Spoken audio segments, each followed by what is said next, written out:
నమస్తే, welcome to Abhinav Bharat.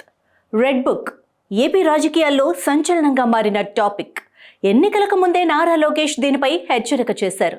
తమ ప్రభుత్వం వస్తే తప్పు చేసిన ఏ ఒక్కరిని వదలబోమని హెచ్చరించారు. కూటమి ప్రభుత్వం అధికారంలోకి వచ్చాక చాలా మంది వైసీపీ నేతలతో పాటు అధికారులు వివిధ కేసుల్లో ఇరుక్కున్నారు. రెడ్ బుక్ లో పేర్లు ఉండటం సహా వారు చేసిన తప్పుల నేపథ్యంలో వివిధ కేసుల్లో ఇరుక్కున్నారన్న వాదనలు ఉన్నాయి.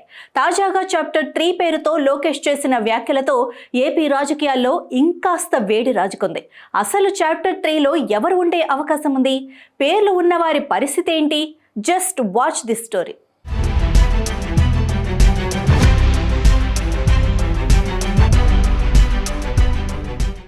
ఏపీ మంత్రి నారా లోకేష్ తాజాగా చేసిన కామెంట్స్ ఇప్పుడు రాష్ట్ర రాజకీయాల్లో చర్చనీయాంశంగా మారాయి. త్వరలోనే రెడ్ బుక్ చాప్టర్ 3 ప్రారంభమవుతుందని లోకేష్ హింట్ ఇచ్చారు.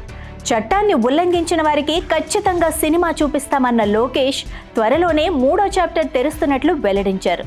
యువగళం పాదయాత్రలో తనను కూడా తీవ్ర ఇబ్బందులకు గురిచేశారని, అలాంటి వారి పేర్లు మాత్రమే రెడ్ బుక్లో ఉన్నట్లు లోకేష్ తెలిపారు. తాను గుడ్ బుక్ తీసుకొస్తానంటున్న జగన్కు అసలు బుక్లో ఏం రాయాలో కూడా తెలియదంటూ సెటైర్లు వేశారు. లోకేష్ వ్యాఖ్యలు విన్న తర్వాత తెలుగు తమ్ముళ్లలో కాస్త జోష్ పెరిగిందని, అప్పుడే రెడ్ బుక్లోని 2 చాప్టర్లు అయిపోయాయి అనే విషయం వారికి సంతృప్తి కలిగిస్తుందన్న చర్చ రాజకీయాలు నడుస్తోంది. చాప్టర్ 3 ప్రారంభిస్తామని లోకేష్ బహిరంగంగా ప్రకటించడంతో అందులో ఎవరెవరు ఉండే అవకాశం ఉందన్న చర్చ సాగుతోంది. గత ప్రభుత్వ హయాంలో లోకేష్ పాదయాత్ర చేయగా ఆయనకు చాలా చోట్ల ఇబ్బందులు ఎదురయ్యాయి. కొన్ని చోట్ల నేతలతో, మరికొన్ని చోట్ల అధికారుల తీరుతో అప్పట్లో లోకేష్ ఇబ్బంది పడ్డారు. అందుకే ఎన్నికల సమయంలోనే రెడ్ బుక్ అంశాన్ని తెరపైకి తీసుకొచ్చి అందులో తమను ఇబ్బంది పెట్టిన అధికారులు, నేతలతో పాటు మరికొందరి పేర్లు ఉన్నాయని ప్రకటించారు. నాడు రెడ్ బుక్ అనే పేరు చెప్పిన తర్వాత వైసీపీ నేతలు లోకేష్ పై సెటైర్లు వేస్తూ వచ్చారు. మళ్ళీ తామే అధికారంలోకి వస్తామని, రెడ్ బుక్ అనేది ఒట్టి మాటలేనని కామెంట్స్ కూడా చేశారు. ఎన్నికల్లో కూటమి సర్కార్ అధికారంలోకి వచ్చాక చాలా మార్పులు చేర్పులు జరగగా గత ప్రభుత్వ హయాంలో అన్ని తామై వ్యవహరించిన అధికారులపై వేటు కూడా పడింది. వైసీపీ సర్కార్ మారాక కొందరు స్వచ్ఛంద పదవీ విరమణ తీసుకోగా మరికొందరైతే ఇచ్చిన పని చేసుకుంటూ ఎప్పుడేమి జరుగుతుందోనన్న భయంలో ఉన్నారు. వైసీపీ హయాంలో నోరు పారేసుకొని చంద్రబాబు, పవన్, లోకేష్ పై ఇష్టారాజ్యంగా అనుచిత వ్యాఖ్యలు చేసిన వారిలో కొందరు ఇప్పటికే కేసుల్లో ఇరుక్కున్నారు. అంటే లోకేష్ ప్రకటించిన విధంగానే కొందరు నేతలు కేసుల్లో విచారణలు ఎదుర్కొంటూ ఉండగా త్వరలోనే చాప్టర్ 3 అనే ప్రకటనతో ఫ్యాన్ పార్టీ నేతల్లో భయాందోళన నెలకొందన్న వార్తలు గుప్పుమంటున్నాయి. కూటమి అధికారంలోకి వచ్చాక పలువురు నేతలతో పాటు అధికారులు కోర్టుల చుట్టూ తిరుగుతున్నారు. అలాంటి వారిలో ప్రథమంగా చెప్పుకోవాల్సింది సజ్జల రామకృష్ణారెడ్డి. వైసీపీ ప్రభుత్వ హయాంలో సకల శాఖల మంత్రిగా చక్రం తిప్పిన సజ్జల కొన్ని కేసుల్లో వేలు పెట్టారని, అదే కారణంగా నేడు ఆరోపణలు ఎదుర్కొంటున్నారన్న టాక్ నడుస్తోంది. టీడీపీ కేంద్ర కార్యాలయంపై దాడి కేసులో సజ్జల రామకృష్ణారెడ్డి పేరు కూడా ఉండటంతో ప్రస్తుతం ఆయన విచారణకు హాజరవుతున్నారు. దీంతో పాటు నటి జత్వానీ కేసులోనూ రామకృష్ణారెడ్డి కీలకమన్న ఆరోపణలు వచ్చాయి. ఏకంగా తనను కొన్ని రోజుల పాటు గృహ నిర్బంధం చేశారంటూ జత్వానీ ఆరోపించారు. సజ్జల ప్రోత్సాహంతోనే కొందరు పోలీసులు, ఉన్నతాధికారులు తనను ఇబ్బంది పెట్టారని ఆమె ప్రెస్ మీట్లో చెప్పారు. దీంతో ఆ కేసులోనూ సజ్జల విచారణ ఎదుర్కొంటున్నారు. ఇదే కేసులో 3 సీనియర్ అధికారుల ప్రమేయం ఉన్నట్లు జత్వానీ చేసిన ఆరోపణలపై పిఎస్ఆర్ ఆంజనేయులు, కాంతిరాణా టాటా, విశాల్ గున్నేను కేసులో నిందితులుగా చేర్చారు. ప్రధాన నిందితుడు కుక్కల విద్యాసాగర్ రిమాండ్ రిపోర్టులో చెప్పిన ప్రకారం ఈ 3 అధికారులు ఇరుక్కున్నారని, గత ప్రభుత్వ హయాంలో నాటి పెద్దల ఆదేశాలతోనే వీరు జత్వానీ అంశంలో కలుగజేసుకున్నారని, ఉన్న ఉద్యోగం చేసుకోక లేనిపోని వివాదాల్లో వేలు పెడితే ఫలితం ఇలాగే ఉంటుందన్న టాక్ నడుస్తోంది. ప్రభుత్వాలు మారటం సహజమని, ఆ విషయం మర్చిపోయి నేతలకు తొత్తులుగా మారితే ఇలాంటి పరిణామాలే ఎదుర్కోవాల్సి వస్తుందని రాజకీయ విశ్లేషకులు అభిప్రాయం వ్యక్తం చేస్తున్నారు. గుంటూరు టీడీపీ కేంద్ర కార్యాలయంపై దాడి అంశంపై వైసీపీ కీలక నేతలపై కేసులు నమోదయ్యాయి.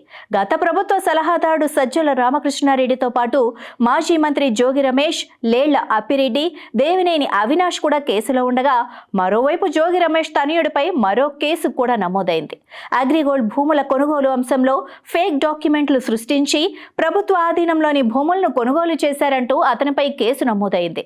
టీడీపీ సెంట్రల్ ఆఫీస్ ధ్వంసం కేసులో మాత్రం సజ్జల, జోగి రమేష్, అప్పిరెడ్డి, దేవినేని అవినాష్ సహా పలువురు నేతలపై కేసులు నమోదు కావడంతో వారంతా విచారణకు హాజరవుతున్నారు. మరోపక్క చంద్రబాబు, లోకేష్, పవన్లపై వివాదాస్పద వ్యాఖ్యలు చేసిన బోరుగడ్డ అనిల్ పై కూడా కేసులు నమోదయ్యాయి. అతను వైసీపీకి చెందిన వ్యక్తి కాకపోయినా జగన్ కు అత్యంత సన్నిహితుడుగా ఉన్నారు. టీడీపీ అధినేతతో పాటు ఆయన కుమారుడు లోకేష్ ను కూడా తీవ్ర పదజాలంతో దూషించిన అంశంపై కేసు నమోదైంది. అనిల్ ప్రవర్తన, అతని భాష, మాట తీరు, బాడీ లాంగ్వేజ్ తో చంద్రబాబు కుటుంబంపై అనిల్ తీవ్ర విమర్శలు చేశారు. తీరా అరెస్ట్ అయిన తర్వాత వైసీపీ నుంచి కనీస రెస్పాన్స్ రాకపోవడంతో అనిల్ బోరుమంటున్నారని తెలుస్తోంది. ఏది ఏమైనా జరగాల్సిన నష్టం జరిగిపోయిందని పొలిటికల్ వర్గాల టాక్. అధికారం కోల్పోయిన తర్వాత కేసులు ఎదుర్కొన్న మాజీ ఎంపీ నందిగం సురేష్ పరిస్థితి అంతే. మంత్రి సత్యకుమార్ యాదవ్ పై గతేడాది దాడికి సంబంధించిన నందిగం సురేష్ పై తుళ్లూరు పోలీసుల హత్యాయత్నం కేసు నమోదు చేయగా అదే కేసులో బోరుగడ్డ అనిల్ పేరు కూడా చేర్చారు. ఇందులో A1 గా నందిగం సురేష్ ఉండగా A2 గా బోరుగడ్డ అనిల్ పేరుంది. గత ప్రభుత్వ హయాంలో అంతా తానే అంటూ వ్యవహరించిన నేతలంతా కొన్ని తప్పులు చేశారని, దాని పర్యవసానమే ఈ కేసులని జనాల్లో చర్చ సాగుతోంది. ఆబ్కారీ వ్యవహారంలో వాసుదేవరెడ్డి, మైనింగ్ కేసులో వెంకట్రామరెడ్డి కూడా ఆయా శాఖల్లో జరిగిన అవినీతి అంశంపై కేసులు ఎదుర్కొంటున్నట్లు సమాచారం. అధికారం శాశ్వతం అన్నట్లుగా వీరంతా వ్యవహరించారని, ప్రభుత్వం మారటంతో ఇరకాటంలో పడ్డారన్న వాదనలు వినిపిస్తున్నాయి. ఇక ప్రస్తుతానికి రెడ్ బుక్ లో మరో 2 పేర్లు ఉన్నాయన్న వాదనలు గుప్పమంటున్నాయి. ఇందులో మాజీ మంత్రి కొడాలి నాని, మాజీ ఎమ్మెల్యే వల్లభనేని వంశీ ఉన్నట్లుగా తెలుస్తోంది. వీరు అసెంబ్లీ సాక్షిగా చంద్రబాబు కుటుంబంపై తీవ్ర పదజాలంతో ఆరోపణలు చేశారు.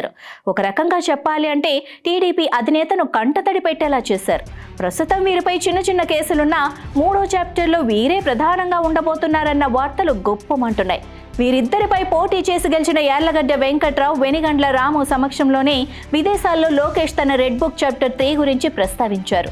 వీరు ఓకే అంటే మరికొందరి భరతం పడతామని మంత్రి అన్నారు. కాబట్టి వీళ్ల ముందు పేర్లు ప్రస్తావించారంటే నెక్స్ట్ టార్గెట్ కొడాలి నాని, వల్లభనేని వంశీయే అయ్యుంటారన్న టాక్ నడుస్తోంది. అయితే నిజంగానే రెడ్ బుక్ పేరుతో మరికొందరి భరతం పడతారా, లేక పార్టీ శ్రేణులను ఉత్సాహపరిచేందుకు లోకేష్ అలా అన్నారా అనే అంశం టీడీపీ వర్గాల్లో చర్చకు దారితీసింది. తమకు తెలియకుండానే చాప్టర్ 1, చాప్టర్ 2 అయిపోయాయా అని మరికొందరు తెలుగుదేశం శ్రేణులు ఆశ్చర్యం వ్యక్తం చేస్తున్నారని సమాచారం.